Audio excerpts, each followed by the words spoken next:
দর্শক, খালেদা জিয়ার চিকিৎসা সহায়তা গতকাল বুধবার বিকালে ঢাকায় এসেছেন যুক্তরাজ্যের বিশেষজ্ঞ চিকিৎসক রিচার্ড রিয়েল।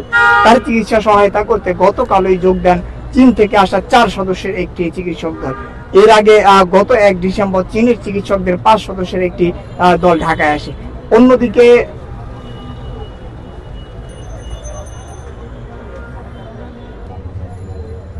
অন্যদিকে দেশের একদল বিশেষজ্ঞ চিকিৎসক যুক্তরাষ্ট্রের জনস হপকিন্স হাসপাতালের চিকিৎসক এবং লন্ডন ক্লিনিকের বিশেষজ্ঞ চিকিৎসকদের সমন্বয়ে গঠিত মেডিকেল বোর্ডের অধীনে বিএনপি চেয়ারপারসন বেগম খালেদা জিয়ার চিকিৎসা চলছে।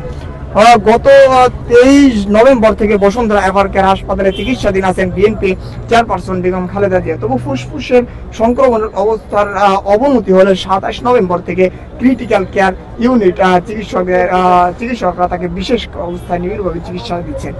অধ্যাপক শাহাবুদ্দিন তাহিদের নেতৃত্বে একটি মেডিকেল বোর্ড খালেদা জিয়ার চিকিৎসা কার্যক্রম তদারকি করছেন। 80 বছর বয়সী খালেদা জিয়া দীর্ঘদিন ধরে হৃদরোগ, ডায়াবেটিস, অর্থোপেডিক্স বিভিন্ন জটিলতায় এই মুহূর্তে তিনি ভুগছেন। মেডিকেল বোর্ডের সিদ্ধান্ত উন্নত চিকিৎসার জন্য লন্ডনে নেওয়া হবে বিএনপি চেয়ারপারসন সাবেক প্রধানমন্ত্রী বেগম খালেদা জিয়াকে।